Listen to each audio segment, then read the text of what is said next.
Hello, everybody.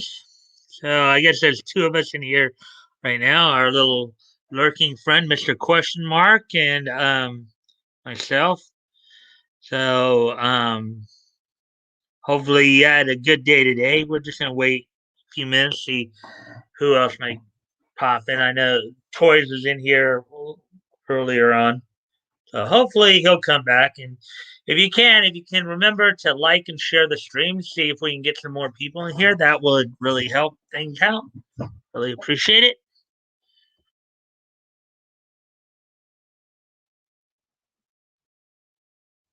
Hmm.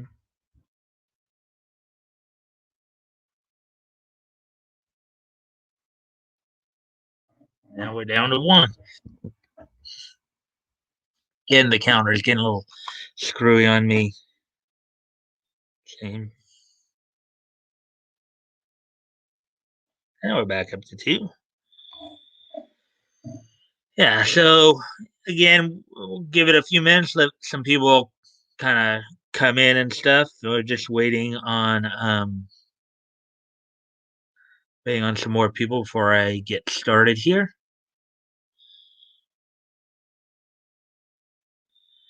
I know you're lurking in here, Mister Question Mark. Did you have a good day? Hopefully, you had a good day today. I know you you just like to lurk, but you're always welcome. Oh, we have a third. Hey, Leto. Hey, Leto. I see you. Just saw your comment. Hey, Mike. Yeah, Leto. If you can remember to like and share the stream, where we can see if we can get some more people in here, that would really help things out. Hey, Toys.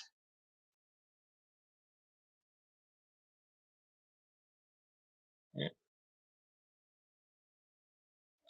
Hey, Mystery Man. Yeah, you got a few names there. Question mark. You got Mr. Question Mark. You got Mystery Man and Solid's here. Hey, Solid. Hey, Leto. Yeah. Yeah. As always, guys, if you can help out by liking and sharing the stream, that would really be appreciated. Um, just so we can see if we can get some more people in here.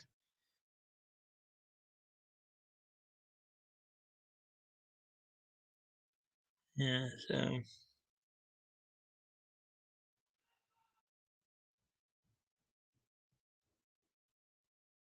Mystery Man has an interesting PFP.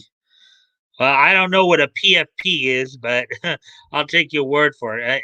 If that just simply means name or something like that, then um, yeah, we have four people in here now. Yay, four people! Yeah, as always, guys, if you guys, as I said, help out by liking and sharing the stream, that would really be appreciated. Woody's here. Hi, folks. Hey, Woody. Avatar. Oh, okay. PFP means avatar. Okay. Learn something new every day. Uh, yeah, so we really got some people in here. So we got like four people now. So we might start we might start earlier because of that, earlier than usual. Yeah. Hey, Woody. I couldn't let out about 4 hours. Hey, Woody.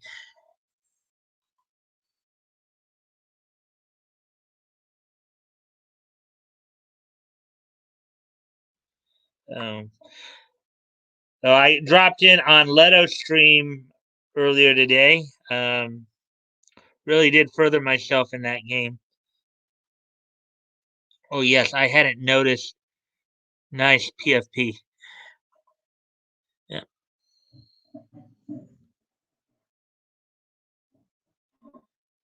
Hmm. Let's see. So I think we have four. Myself, Woody, Leto, Solid, Mystery. I don't know if Mystery Man's still here because he doesn't really say much, but because the counter says four. So,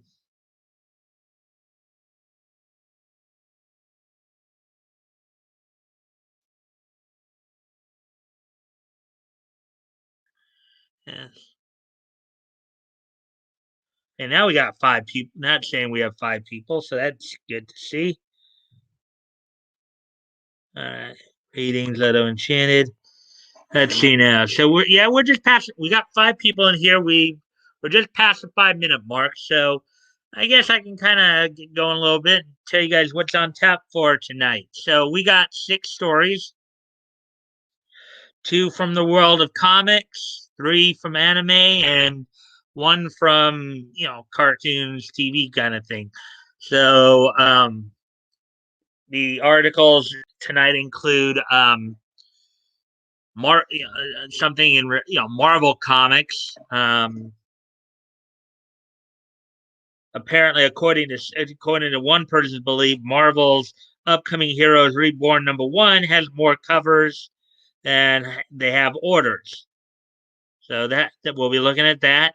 An artist imagines Avril Lavigne as the Sandman's death. Now, just to understand, in post-Crisis Canaan, Sandman is somebody has a connection to the spirit world or some to that. He has precognitive powers. And he has these different entities that he talks to, death being one of them. There's also, I think, sleep and dream and all that. So I guess an artist, drew Avril Lavigne in a way to where she resembled death from the Sandman comics. Also, some news on Evangelion's, why it's so marketable. Some more news on Godzilla Singular Point, and some Netflix news, as well as an article talking about MeTV's MeTV. Now, MeTV, normally we don't talk about that because it is a classic TV channel, but normally it's known more for its classic, live action programming. But they've had a new segment for the mornings called Tune In With Me, and I guess they're doing a Bugs Bunny Best of Bugs Bunny week.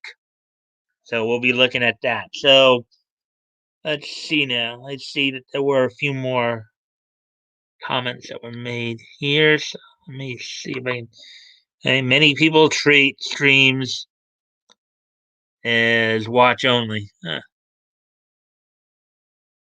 Sorry I'm late. Was editing a video. Well, I saw you came in early, ATC. Hey, Woody. Hey there, Leto. Hi, Solid. Hello, Mr. Toys. Anyway, hey, TC. Again, guys, if you can, really appreciate it if you guys can like and share the videos if you haven't already. That would really help. See if we can get some more people in here, get the algorithm up. So, anyways, so with all that being said, I just mentioned what's on tap for tonight. So why don't we go ahead and get? Oh, wait, actually, I'll give it one more minute here. 10 minutes. How are you guys all doing tonight? I said I was on. I dropped in for a couple minutes into Leto stream earlier today after I got home from running some errands. So hopefully, you all had a good day today.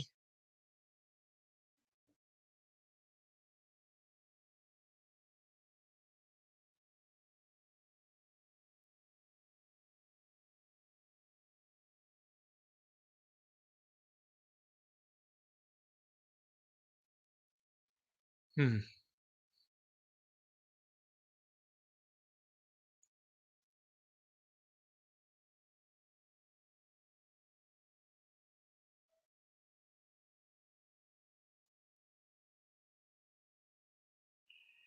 Hmm. I did. Well, thank you, Leto. Just relaxing with soda on ice. Yeah. At least it looks like the count is staying a little more accurate, going back and forth between 4 and 5. Thanks for asking, Mike. No problem. Just Trying to make conversation.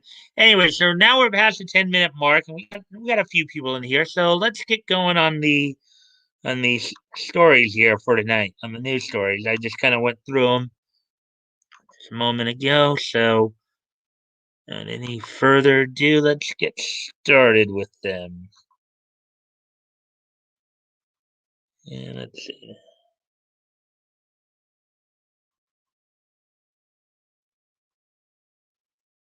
Hey, toys, buddy. Okay, so here we go.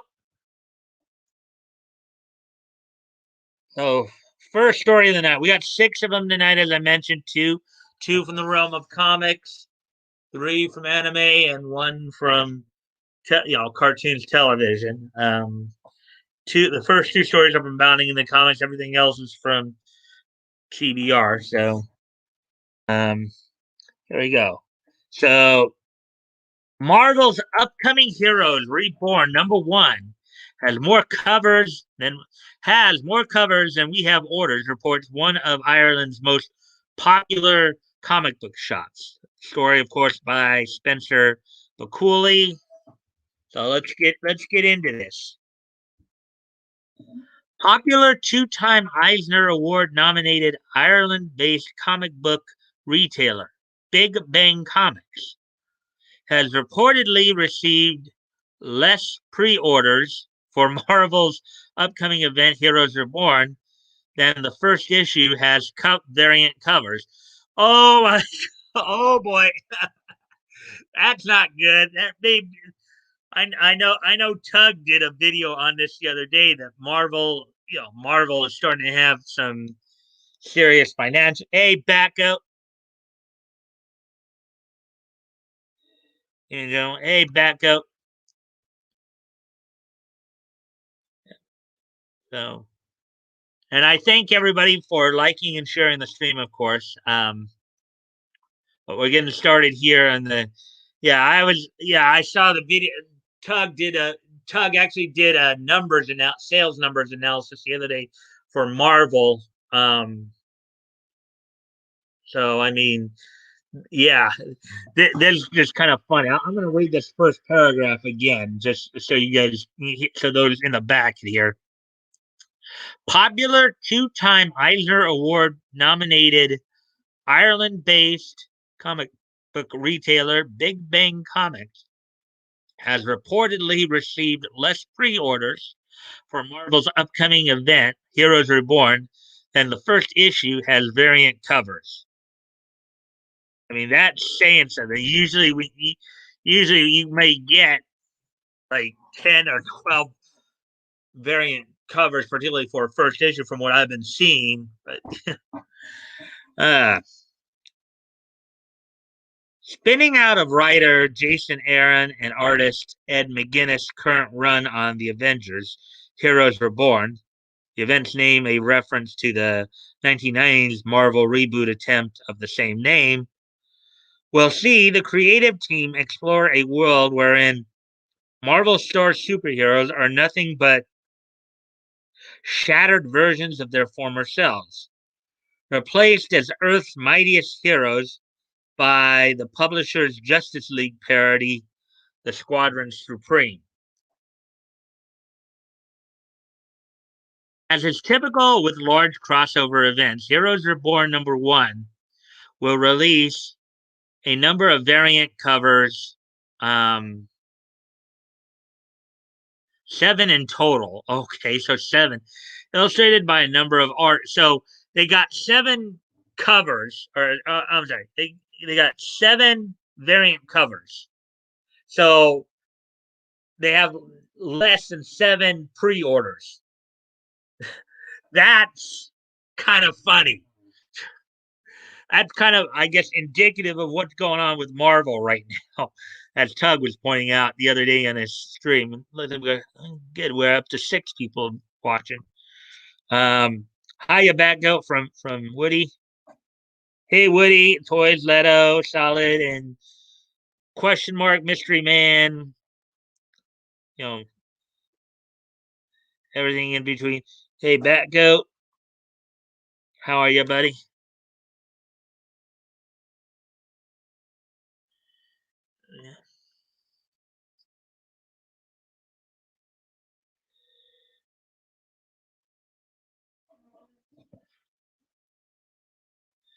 Let's see.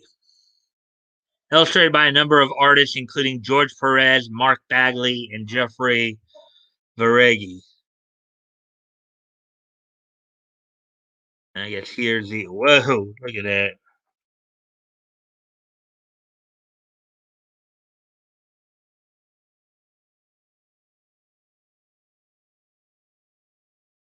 However, though the May 5th release date of the event's first issue is less than a month away, yeah, more like 3 weeks, it looks as if readers are less than excited for or even interested in Marvel's latest line wide storyline endeavor.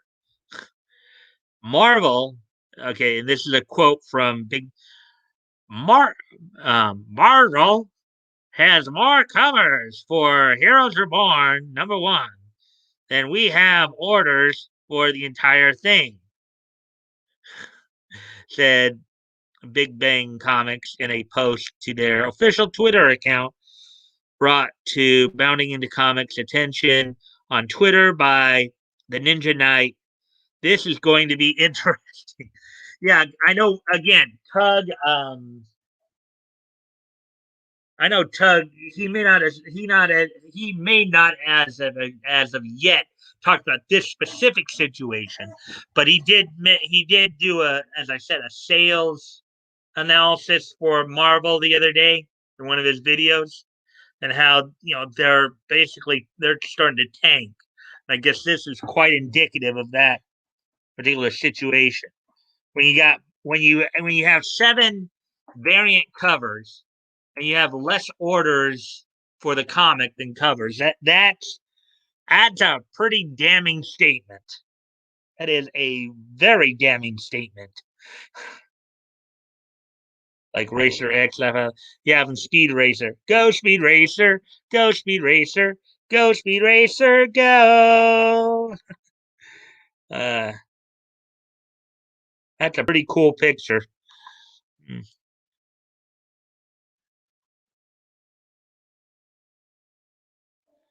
Let's see. According to the popular Irish establishment, the most ordered cover so far features Princess Power, Marvel's Wonder Woman homage, as drawn by Stanley Artgerm Lau. So they're utilizing a Princess Power who is a homage to Wonder Woman. That's kind of interesting because during the Silver Age, DC kind of had, during the whole DC multiverse, they had one of the universes they had was the universe of the Inferior Five, in which Princess Power was the parent of one of the other was the parent or one half of the parentage of one of the members of the Inferior Five. So it seems like to me they may be stealing something. They may be stealing something out of DC's playbook here.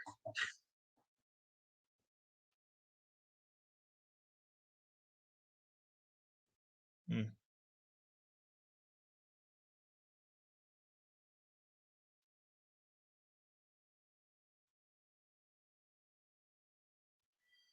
Go Speed Racer, go Speed Racer, go Speed Racer, go. Hey, back up. Right, so, anyways, as we continue on here, Big Bang Comics added that the most ordered cover is one based on the artist, not the story. No doubt the combination of both the cover's astonishing quality, typical of Lau's portfolio, and its Japanese anime manga influenced aesthetics, as the country's media has seen a surge in popularity in recent years. Yeah, because they're not going woke and going broke. That's the big reason why. I guess this is the cover they're talking about right there.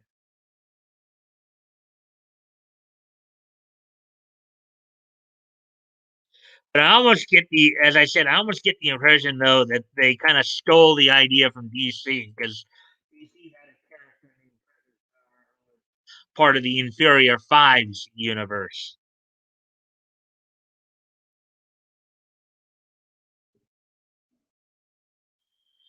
Big Bang Comics was not alone in their variant cover order discrepancy, as the same phenomena was reported by both award winning Canadian comic book franchise Strange Adventures, who responded to their Irish peers' tweet with the similar confirmation that there are way more covers for number one than we have orders for it.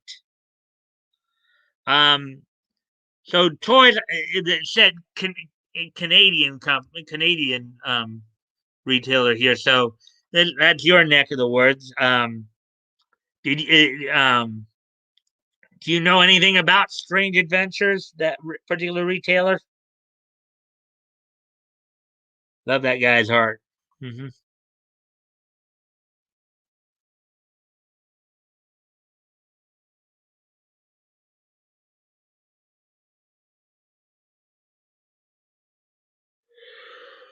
Hmm.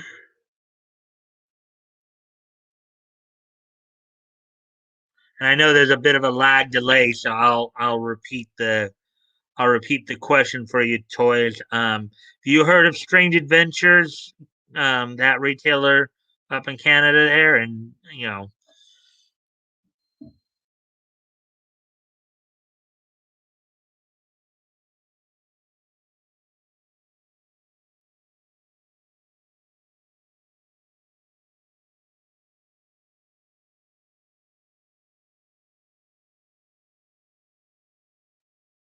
all right. Well, since I'm not getting a response here, um, I'll move on with the article then. Let's see, where are we? Yeah.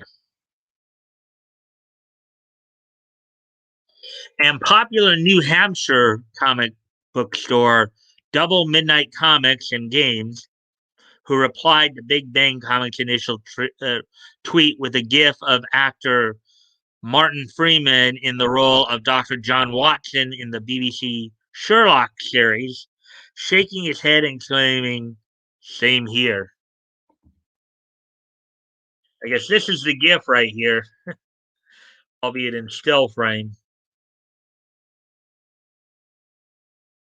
What do you make of the reported pre order levels for Heroes Reborn? Let us know your thoughts on social media or in the comments down below.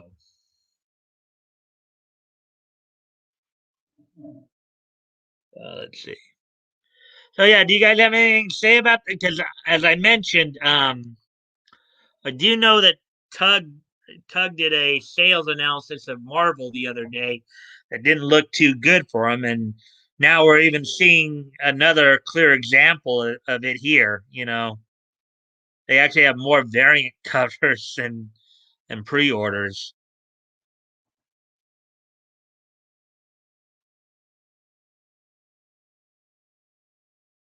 Now, I'm gonna go off screen for a moment here. I'll be right back. Oh, actually, I didn't know.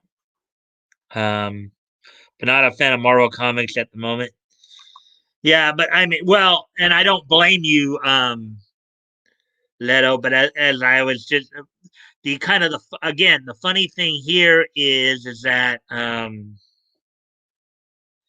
again that's a pretty damning statement when you actually have more variant covers.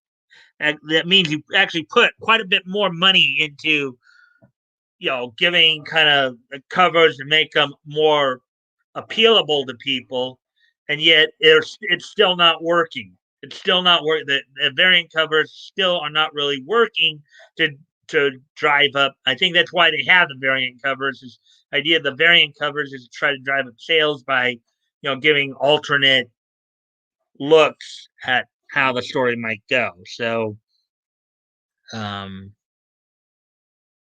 anyways, I'm going to go off camera here for a moment.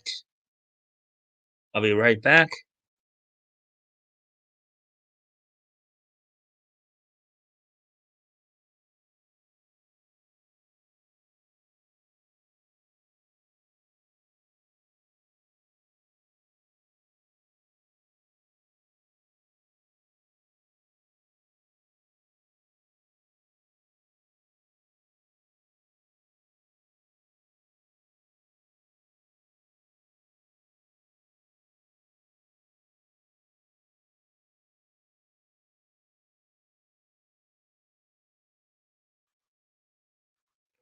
Right, I'm back. Let's see. There's at least one more comment that came in here. Yeah. All right. So, anyways, with that being said, I think I'll move on to the next article here. Let's see.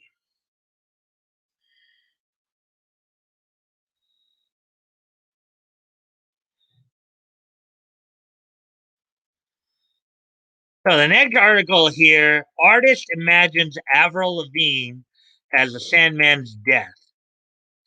Okay, so what they're talking about here, and the articles by John F. Trent. Um, so what they're talking about here? So in post-crisis Canaan, Sandman is communicates with I think it's like seven entities or something like that. Among the ones I can kind of remember are dream, sleep, I think despair, death. You know, again, I know minimal about it, just not as a whole lot. Never got to that point, but for those of you who might not know who Avril Lavigne is she's a rock. She's a rock and roll singer. Probably her most famous hit most people know is Skater Boy. So that's the kind of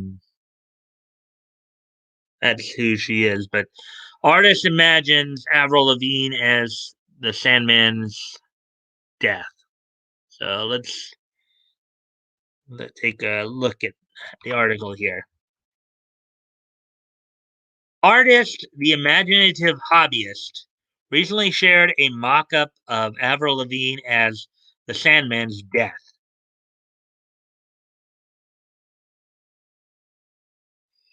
Yes, I know who you are, Harry. Do you know who I am? Source: The Sandman, Volume 2, Number 8. The imaginative hobbyist shared the mock up to Instagram. He wrote, quick little retouch in Photoshop, Avril Lavigne imagined into Death from the Sandman series. So here's, I guess, a live action picture of Avril Lavigne right there. Oh, I guess this is the artwork right here. Photoshop.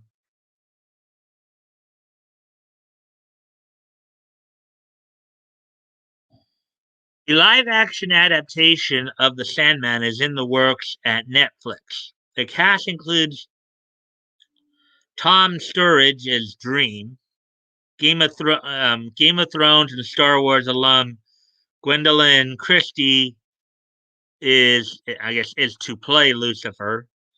Vivian Aki Akiambong Pong is Lucien.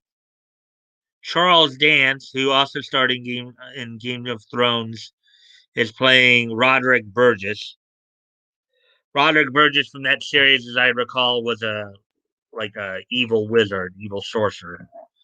Other members of the cast include Boyd Holbrook as the Corinthian, Asim Chaudhry as Abel, and Sanjeev Bhaskar as Cain. Okay, so what's the matter? Sandman Volume 2, Number 8.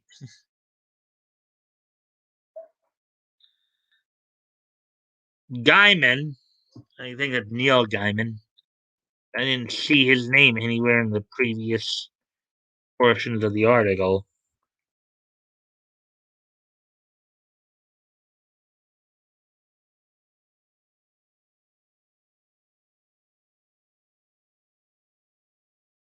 Okay. Gaiman, creator of the Sandman series, commented on the cast back in January, stating, "For the last 33 years, the Sandman characters have breathed and walked around and talked in my head. I'm unbelievably happy that now, finally, they get to step out of my head and into reality."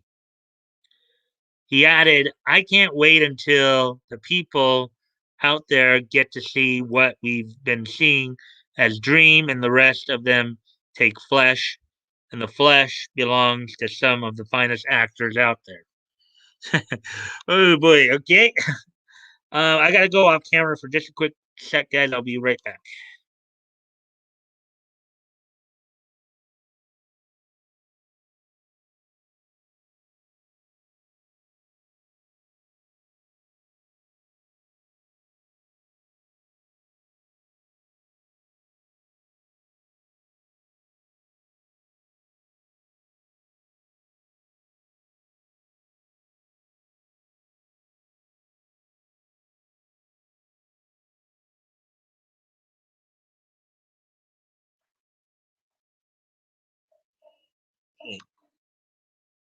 Laugh out loud. If you want to imagine Avril Lavigne as death, just play a CD of hers, okay?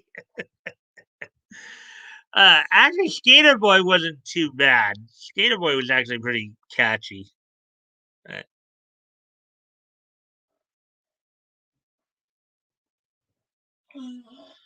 Um,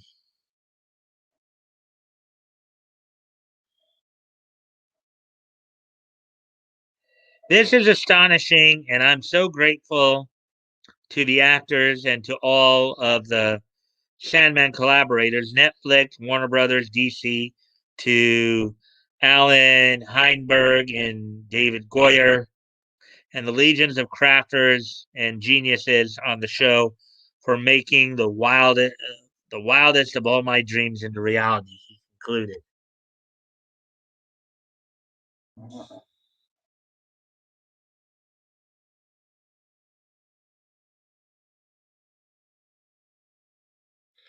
Diamond is writing the Sandman show with David S. Goyer and Alan Heinberg, with Heinberg being the showrunner as well. It's expected to have a 10 episode first season. Who do you want to play Death? What do you make of the imaginative hobbyist mock up of Avril Lavigne as Death? It's interesting.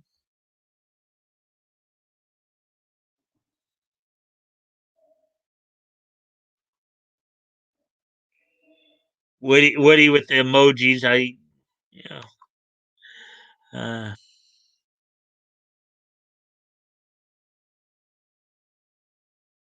he's laughing at it all too.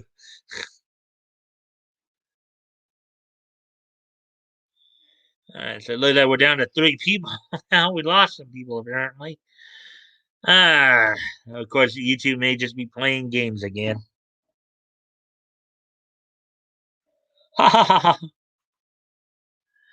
Anyway, so we'll move on to the next article then. That we're done with the comic book stuff. Now I'm gonna get into the anime stuff here.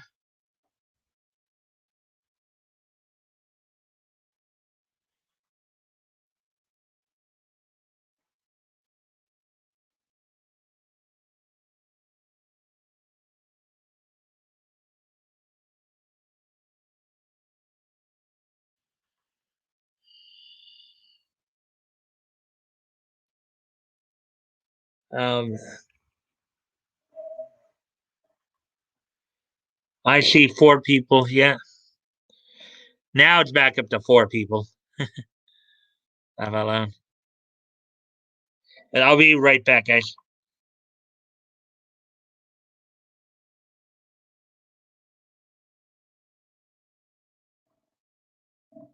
All right, I'm back. So here's the next article. How is Evangelion so marketable? So this is from CBR Comic Book Review by Timothy Donahue. So it may actually be because of how dark the anime is that fans continue to buy up Neon Genesis Evangelion paraphernalia. And you see, of course, see in there, you see over here, you have Shinji, you have Asuka right there, and you have Rei. Of course, Rei, as everybody remembers, in the original ADV dub of this, our good old friend, the Wild One, Amanda Wynn Lee, voiced Rei.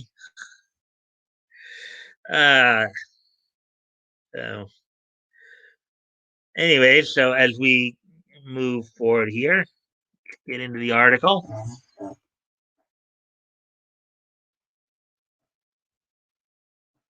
See what's being said here. It's marginal because of that outfit Rei wears. That's about it. Just kidding. Well, we're about to find out why he believes it's so marketable.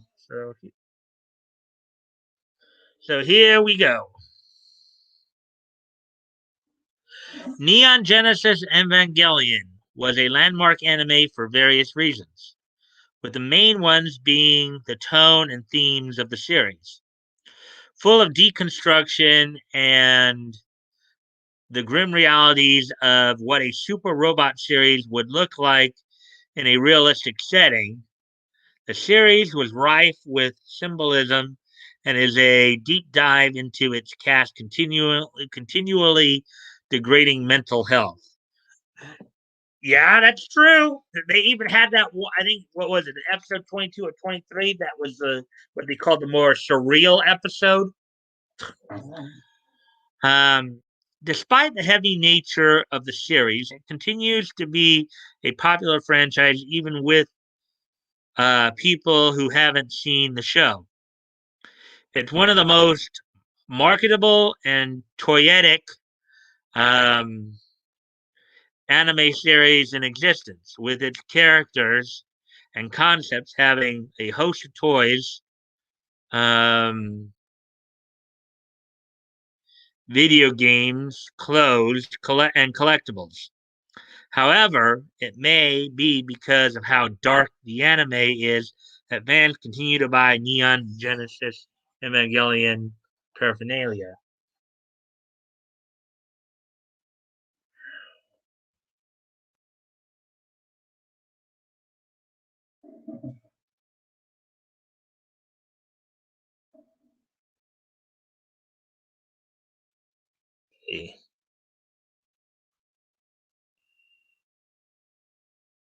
Lee voiced Ray.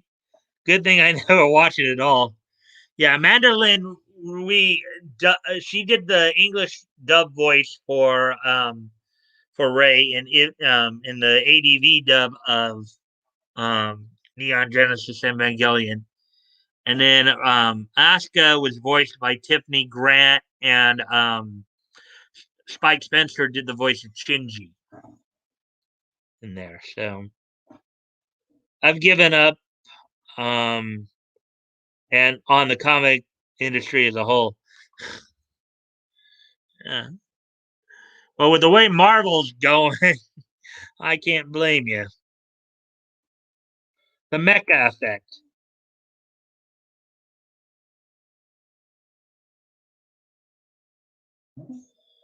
Evangelion is still at its core a mecha series for all of its deconstruction, psychology, and existentialism. It bridges a gap between real robot and super robot anime, um, but this only makes the action between the Ava units and the Angels that much more exciting. Excuse me one more time, guys. I gotta go off camera here one more time. I'll be right back.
Like the inside of my nostril there is like itching so. Um, I've seen a few minutes of Ava and couldn't get into it. Yeah, it's kind of a hard thing. Let's allow comics to die and resurrect them after the era of the woke losers. Good idea. Yeah. Anyways, back to the article here. Let's see.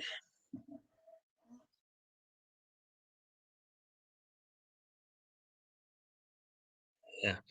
Mecha toys from franchises like Gundam are some of the most popular and money making objects in Japan, and with international anime fans, Evangelion is no exception to this rule either. To this rule either. The now iconic Ava units are incredibly marketable given their distinct difference from the looks of the RX-78 and the VF-1 mecha of its contemporaries. I think the RX-78 are the Gundams, and I don't know the BF. Rope Girls, Ray and Asuka, right there. Let's see what this portion of the article's talking about here. Evangelion is known for its strong female characters, namely Ray and Asuka, who were far more trustworthy and reliable than the indecisive Shinji.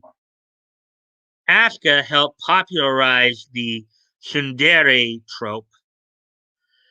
Um, Tsundere, as I understand it, is the girl who kind of acts like she hates you, but in reality she likes you. I think that's what tsundere is, as I understand. While Ray is essentially the same thing to the not quite as ubiquitous kundere trope. This makes the two young heroines extremely important to the development of modern anime writing.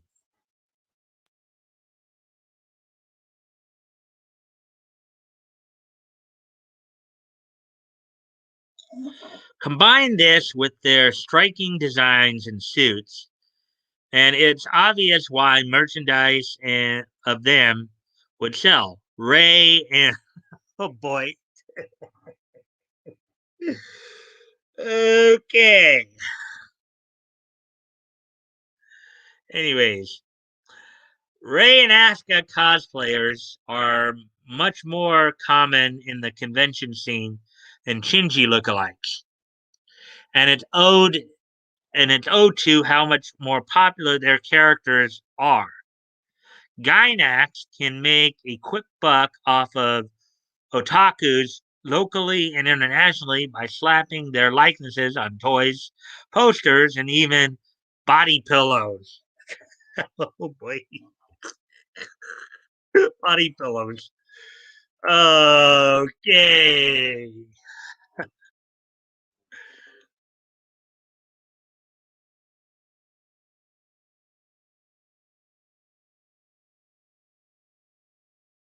Sundari is your wife, then got it. I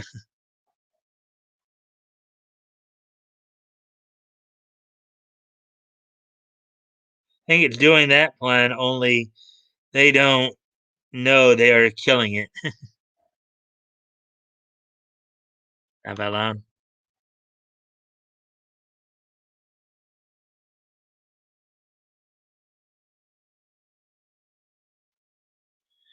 So back to the article here. Defanging the Angels. I guess here's some form of toy right here or something. As mentioned, Evangelion is often a dark, depressing, and subversive series. Even amidst the epic action between the gigantic Ava units and the Angels, death, destruction, and very visceral human fear loom in the background. This tense tone, when combined with the biblical mythology behind the angels, their inhuman forms, and Shinji's constant screams turns the series into as much of a psychological horror series as it is a mecha series. Yes, Shinji screams, which make you wonder if he truly is a guy.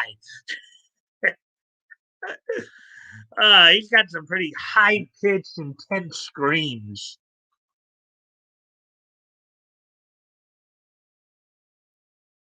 Man's on fire. A lady walks up and asks, "What? What highway, buddy? You got a light?" Oh, what?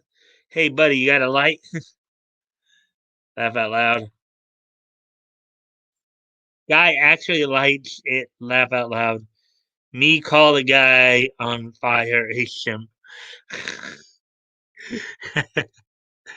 Oh boy. Okay. This is a far cry from the Gundam franchise, which is much more straightforward with its action and tends to have political backdrops to their plots, which is true. I mean, I'm watching going through the Gundam series right now. I'm right now watching Mobile Suit Gundam Seed Destiny, and yes, that's all true. They do have political backdrops to it. Um, For this reason, it makes sense that fans would want to enjoy Evangelion in a way that does away with all of the heady stuff. Some of the more serious elements of the series are a lot easier to pursue when there's a sillier um, or more irrelevant incarnation of it to consume. The popularity of Evangelion entices fans many who may otherwise not be looking for a grim series. While they may not always want to dive into the series' dark themes, people still seek out tangible ways to interact with the franchise. Thus, the Evangelion marketing machine that churns out models, games, chibi figures, and even food products with more universal entry points. Fans can be introduced to Evangelion through products or partnerships like the Ava skinned Shinkansen train or surprising kids' TV show crossovers. The franchise's multiplicity is the best reflection of the realism and humanity that it attempted to portray. While the world is full of serious and sometimes grievous issues, it also has numerous trivialities that help things fun and that help keep things fun amidst the darkest angels plaguing humanity. Yeah, I would say like the aspect of the slice of life aspect of it, seeing of course Ray, Asuka, and Shinji in school, and also seeing kind of the domestic lifestyle of Shinji, Asuka, and Major Kisaragi, who is basically their most immediate commander. As Asuka and Shinji actually live with Major Kisaragi. So that's quite interesting. With her little pet penguin, Pen Pen. The same Pen Pen who Amanda Wynn Lee did kind of a striptease in front of.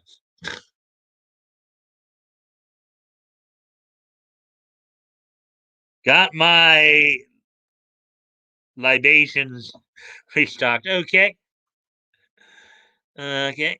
So we're back up to 5 people. Yay, 5 people. And then back down to 4. Well, StreamYard says 5. YouTube says 4. Okay. So that's looks like the end of that article. So let's go ahead and move on to the next one.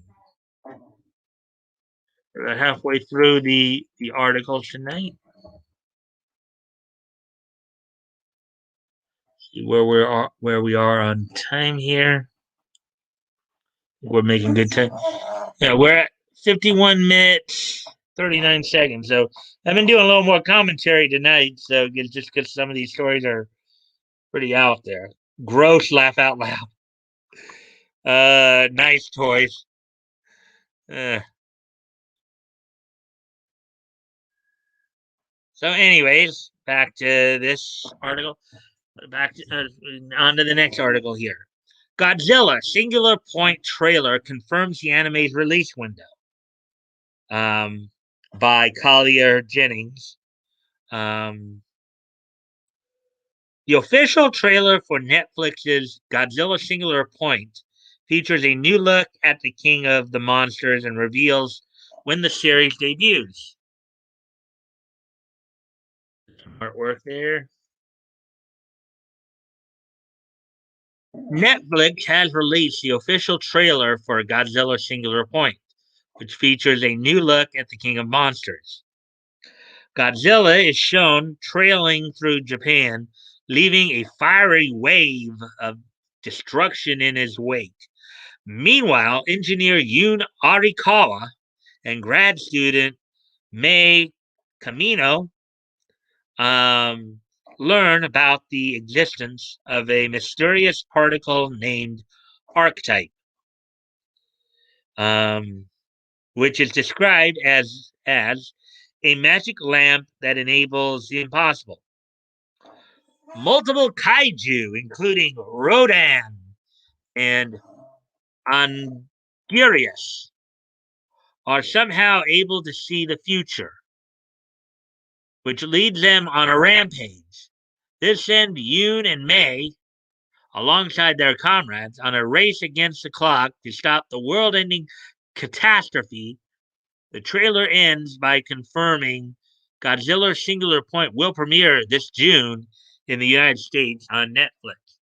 Da da da da.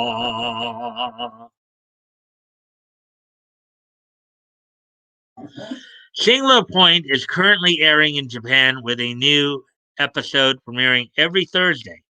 The release schedule for the US broadcast is currently unknown. Godzilla Singular Point features animation from anime studios Bones and Orange, which are producing the series in partnership with Netflix, Studio Ghibli, and A.G. Yamamori helped design Godzilla and other kaiju, as well as the giant robot Jaguar. Blue Exorcist creator with Kazue Kaito will provide the character designs for Yoon, Mei, and the other human characters. Directed by Atsushi Takahashi and written by To Enjoy. Um, Godzilla Singular Point arrives on Netflix in June. That article went pretty fast. Let's see where we're at. And I know Backgoat and Woody haven't been saying much. Hey, how you guys doing? I know there's more anime stuff, but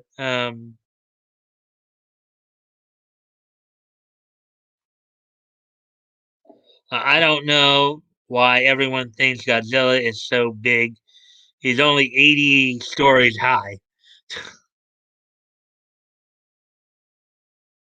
Laugh out loud. But Netflix anime is such a turn off. I'll have to skip that Godzilla anime. Meh. Yeah, I just noticed that Woody. I just noticed you and Backup hadn't said a whole lot, so I was just seeing you guys are still paying attention.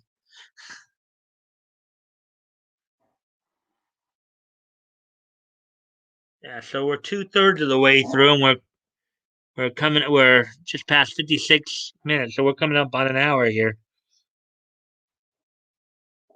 Oops, not what I was trying to do.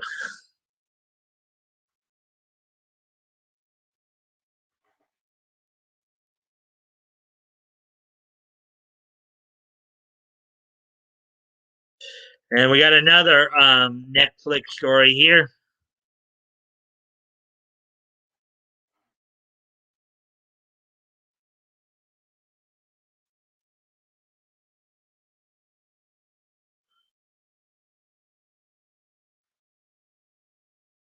Hmm.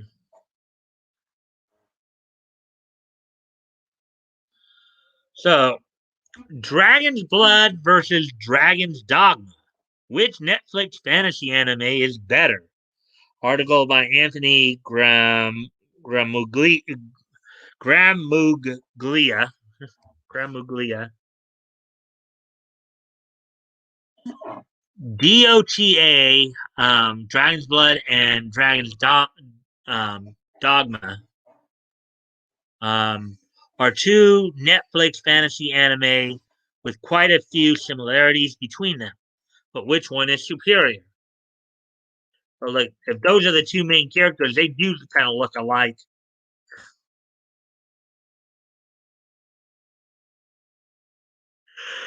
Excuse me. Netflix has delivered anime adaptations of two incredibly noteworthy video games centered around dragons: Dragon's Dogma and DOTA Dragon's Blood. Both have garnered significant attention upon release, featuring protagonists cursed by a mighty dragon, which alters the course of their lives.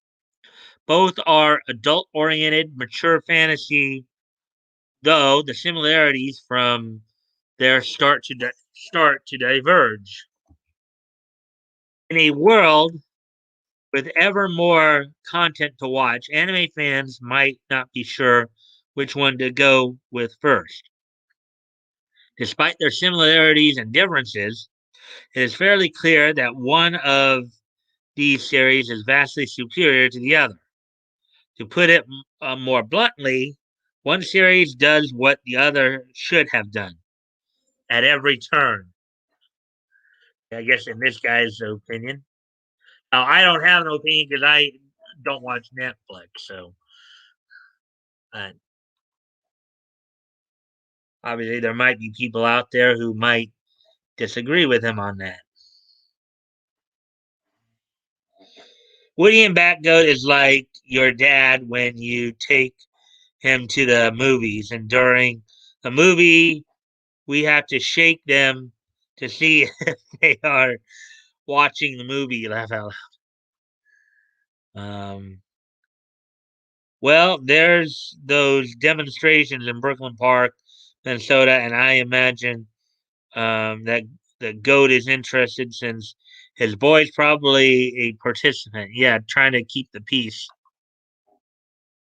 Man, Minnesota is wild and lately.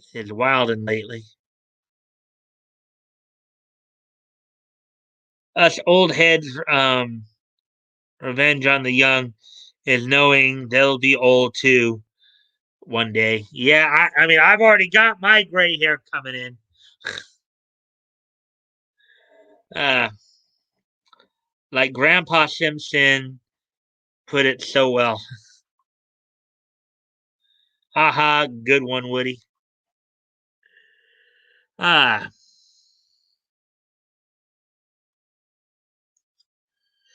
so here's the next article: 2D versus 3D animation.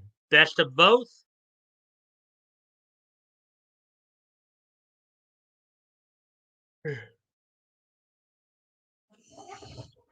One of the clear differences between Dragon's Dogma and DOTA Dragon's Blood is in their animation.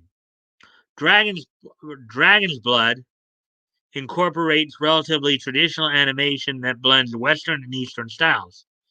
Studio Mir, the Korean animation studio behind Dragon's Blood, used 2D animation throughout the series, which allowed the creative team to fully realize an immersive fantasy world.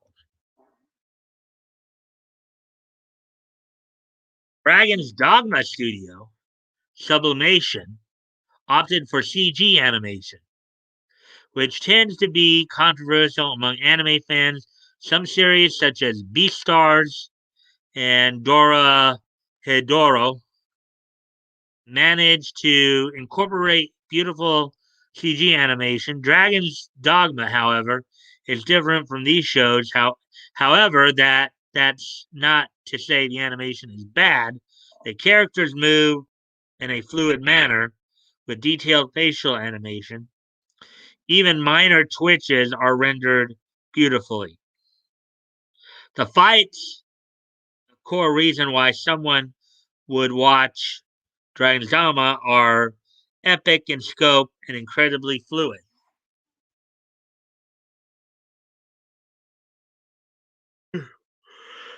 Oh boy. Unfortunately, Dragon's Dogma lacks memorable character designs. DOTA Dragon's Blood characters are relatively stock too, but Dogma's cast all look pretty samey, where Dogma really excels is its memorable monster designs. Each one looks unique and intimidating, though some monsters are rendered with textures that differ from all the surrounding animation. Here, Dragon's Dogma sports great animation. It's a shame, therefore, that it fails to be compelling in any other regard. Hmm.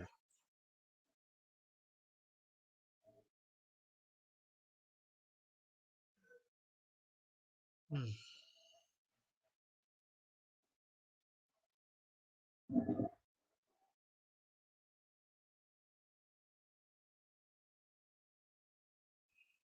Let's see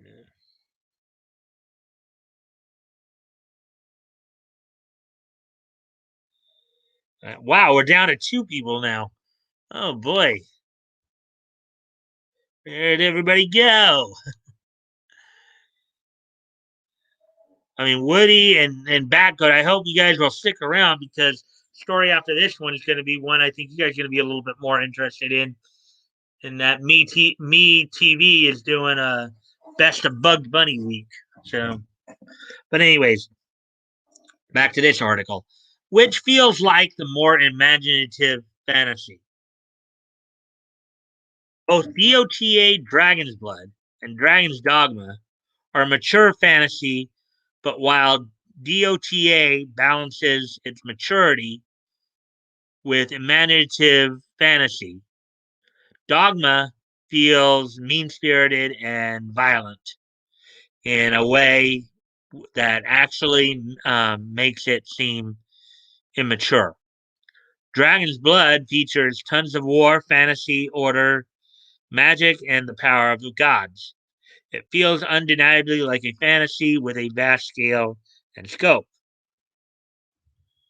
I always get the impression this guy is more in favor of Dragon's Blood.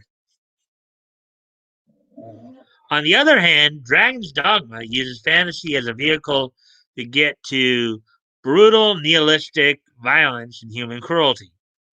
The episodic series showcases moral parables through fantasy adventures, all of which feature the various human sins as a cornerstone for each story.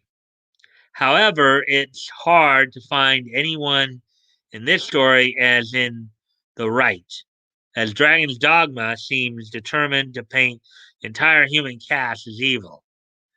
They'll kill one another for a few golden coins, abuse power, starve the innocent, you know, the R word, and assault.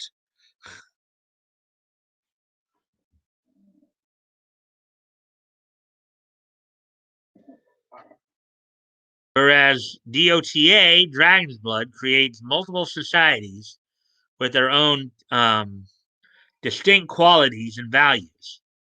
Every place in Dragon's Dogma feels identical. The episodes are only distinct for what monster the hero Ethan needs to slay. None of these foes, however, feel all that distinct beyond the designs. Dragon's Blood um, introduces fewer cultures and organizations, but they feel alive due to the level of development they receive, which makes sense. More thought was put into the world building.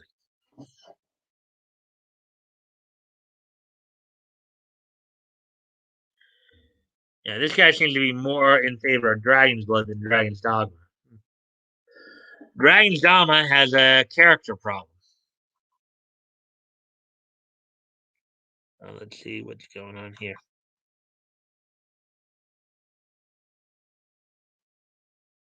Mike's got to break open a can of Nietzsche. Well, we'll get to that at the end. You know that. Um, Anime based on DOTA, SMH. Um, that sounds horrible. And with Netflix animation F, I guess a big old F there. Grumble. Probably Bugs Bunny minus a whole bunch of politically incorrect scenes deleted by girly men in glasses. Maybe I don't know because what I do know is, and I'll get more into the article, but I do know that MeTV did, I guess, within the past few months, because I kind of saw the thing on the schedule there on my cable where they do have a thing called Tune In With Me, which I think goes back and looks at like classic animation back then. But we'll get into that in a bit here.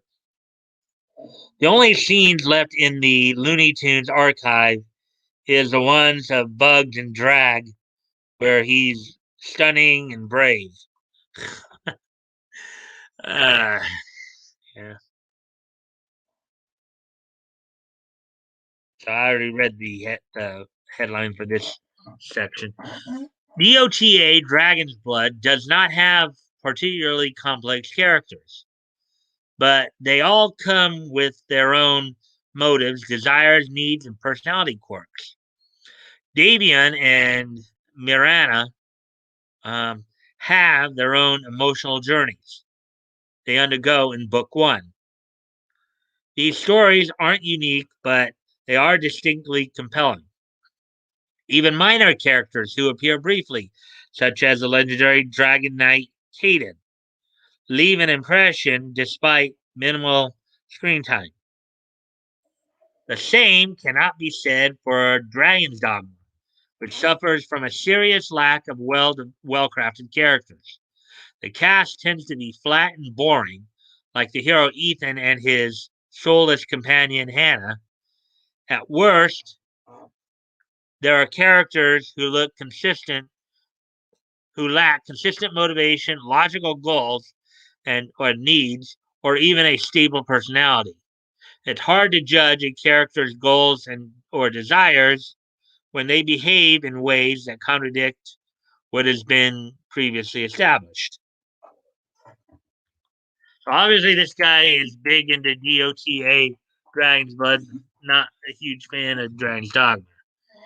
So there's also the misogynistic portrayal. Oh boy, this guy sounds like an SJW. Here we go. This author sounds like an SJW. The misogynistic portrayal of women in Dragon's Dogma. There are those living and dying for the sake of their male counterparts, having no real drive outside of a man, or just being overly sexualized femme fatales who again rotate their entire character around the man. Oh, this is in contrast to DOTA Dragon's Blood, which has multiple well written female characters with distinct, fully realized motivations and personalities. Dude sounds like an SJW, doesn't he, people? The author sounds like an SJW, doesn't he? Okay. There's no new comments yet, as of yet.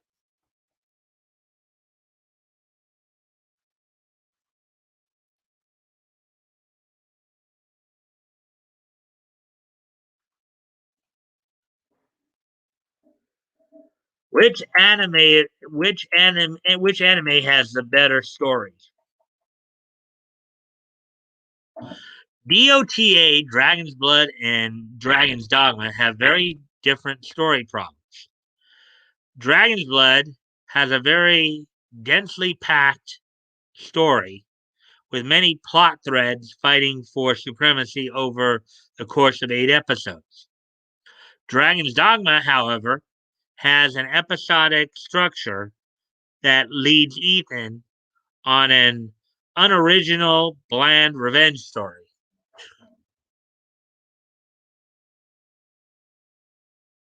What makes DOTA Dragon's Blood story compelling is entirely absent in Dragon's Dogma, namely that the audience understands what's at stake throughout the entire series. The characters want something, need something, and have something valuable they can lose if they fail to achieve their goals. There is moral ambiguity throughout. Nothing as it is as it seems, and everyone is the hero of their own story.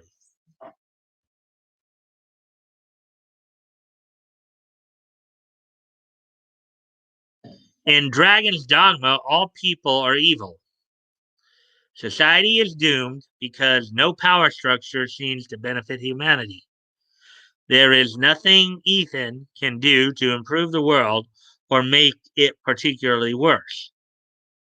While each story features a hero cursed by a dragon, Davion's curse makes sense in Dragon's Blood story with real nuance that alters his relationship with other characters and the world.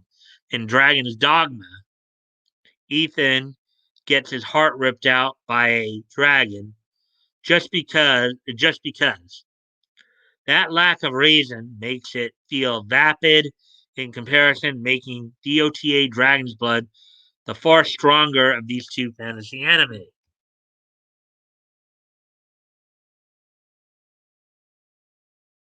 So in this writer's opinion, again, I really have no skin in the game because I don't watch Netflix animes. I don't, but I just thought it sounded like an interesting story, and it was kind of interesting to see how this guy compares the two anime there.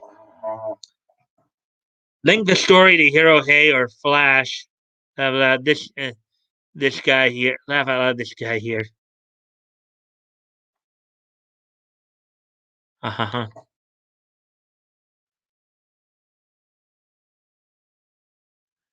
So, anyways, so now moving on to the last main story of the night here.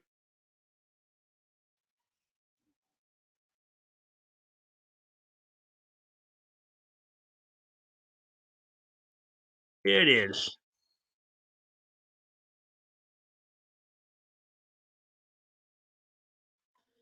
So here's the last. Hey, Anon.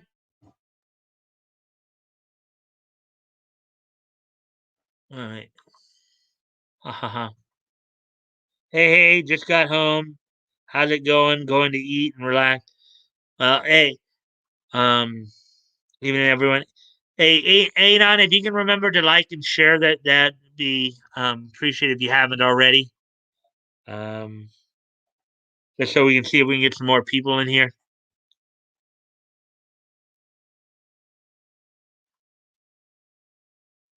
Hey, Anon. Hey, Anon, T2.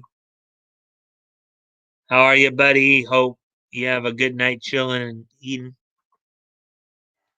How's everyone's How's everyone's back? All right.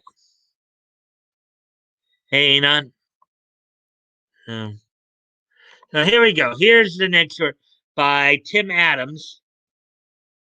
Me TV's Tune In With Me host The Best of Bugs Bunny Week. MeTV Network's new morning show, Tune In With Me, is hosting the Best of Bugs Bunny Week, featuring cartoon collections, historians, and special guests, which is basically the main theme of Tune In With Me. They're kind of taking a historical look at cartoons, from what I understand.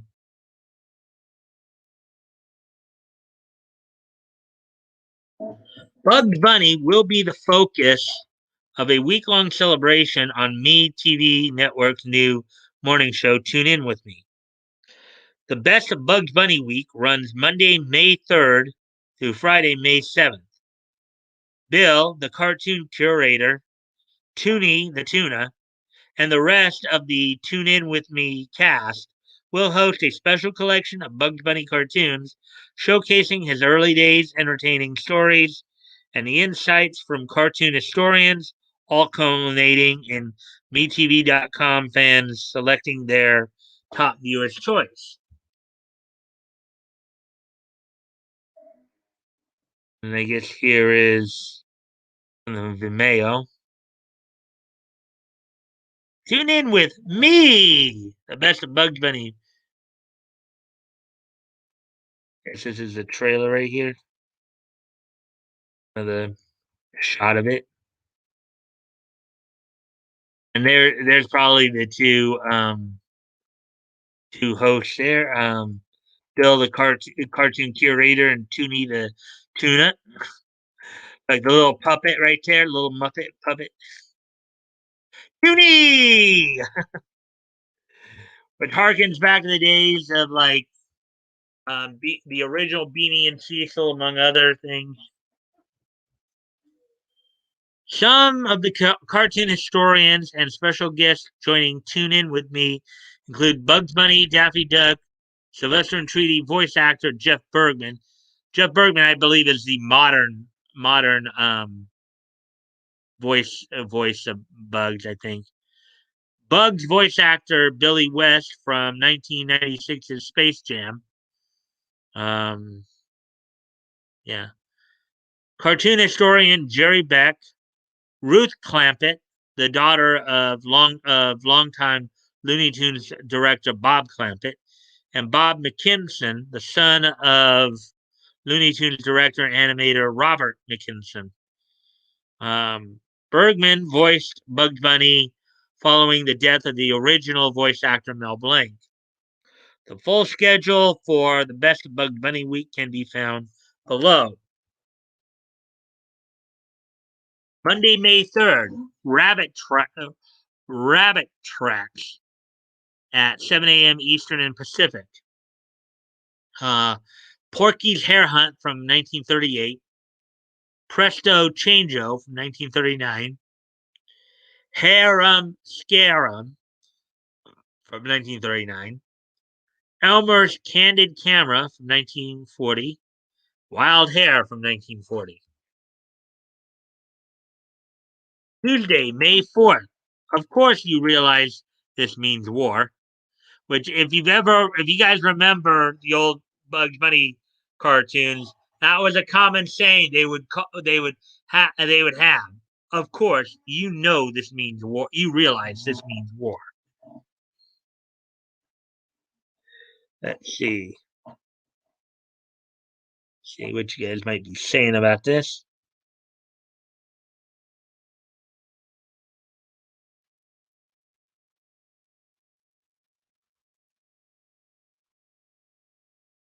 Ha ha ha! I hung out with that 21-year-old like all dia um today.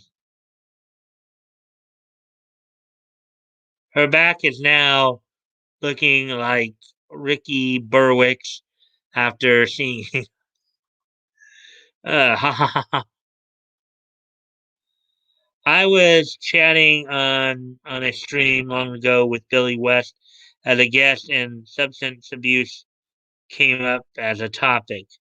I asked him to say, "I can quit spinach anytime I want" as Popeye, and he did it. Yeah, yeah. Hmm. That sounds cool.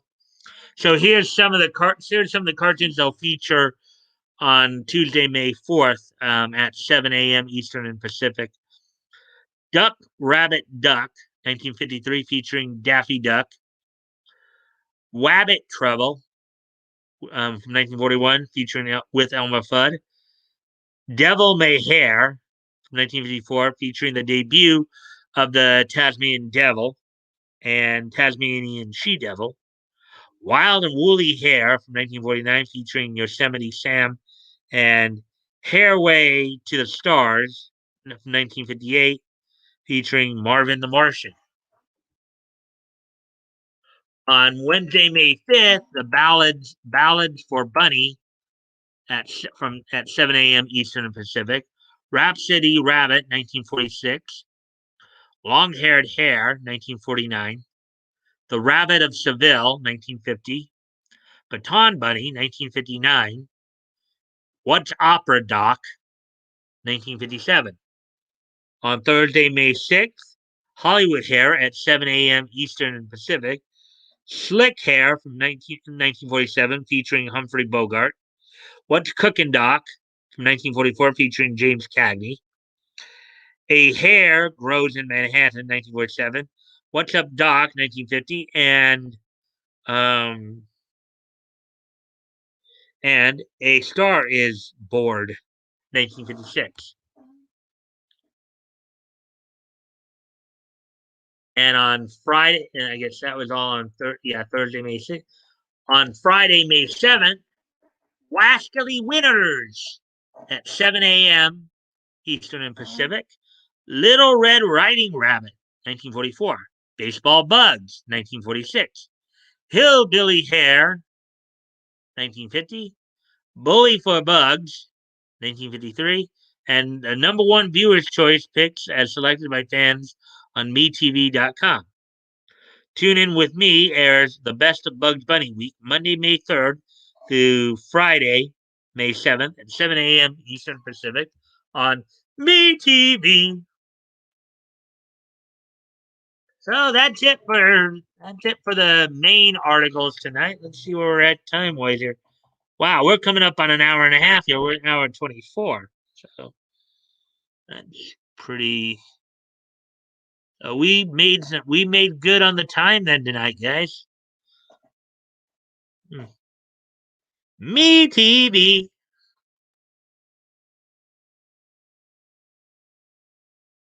Okay, so we read all that, I believe. Let's see. Yeah, we saw that. So that was the last.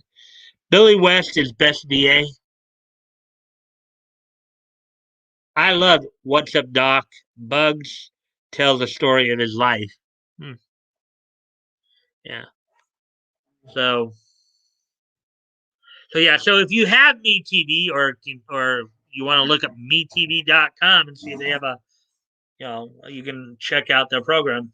MeTV, much like Antenna TV, they're kind of like these nostalgia type um, television networks. So might want to check them out. This was a good stream. Yep. We're coming up on an hour and a half here, guys. And I know you guys were asking for some niche time here. So are you guys ready for this day in niche history? You guys want to start wrapping up early tonight? We kind of went long. We went a little over last night.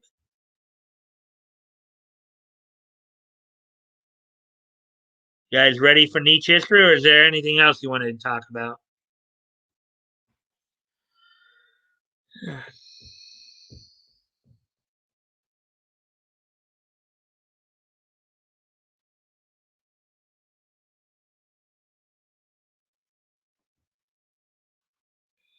Niche time already? Sure.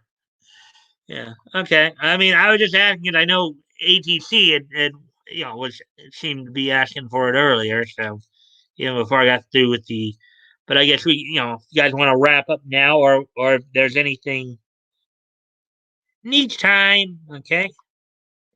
Niche King. Okay. So without any further, let me just do a quick review here. 2005. was from 2001, I believe, right? Yeah, 2001. And this is from 1980.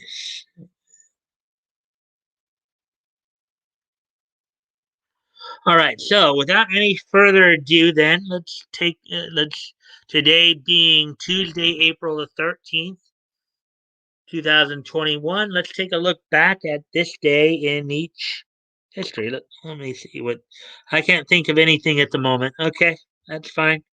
We'll kind of wrap up here. Or by the time I'm done, we'll be past the hour and a half mark. So anyway, so let's go ahead and take a look back at this day in each history. And the first thing we're going to look at is 25 years ago today, on this date in 1996, 25 years ago today, the anime Hell Teacher Nube premiered on Asahi TV. Toei Animation's Hell Teacher Nube debuted on Asahi TV on this date back 25 years ago today. So the plot here says what seems like a normal day at Domori Elementary is disrupted by some weird phenomenon, usually targeting one of Nube's own students. Nube is forced into action, um, most often using the power of the demon's hand to assist in solving the problem. But occasionally, the solution lies either in another of his spiritual weapons or somehow reasoning with or appeasing the threatening entity. By the end, things always seem to get back to normal, with Nube and his students having learned something from the experience. Most of the series retains an episodic format, foregoing an overarching storyline in favor of more character-driven action. Although there are several recurring antagonists throughout, as well as some longer story arcs towards the end of the series. So yes, well, this according to this is a 49 episode um, anime.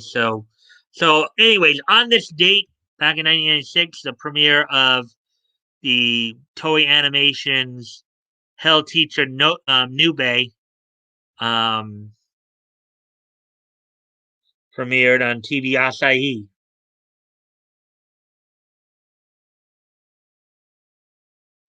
So, anyways, moving on to the next piece in each history. Then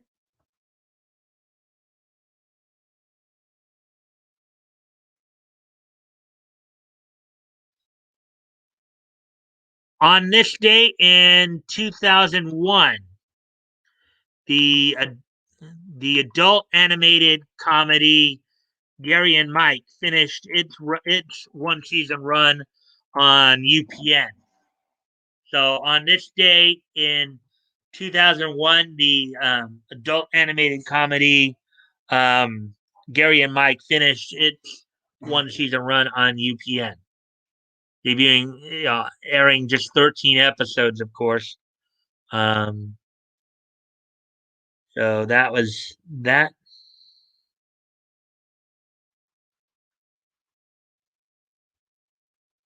So that's for that. As I said, on this date too. And finally, the final piece in each history we'll look at tonight here.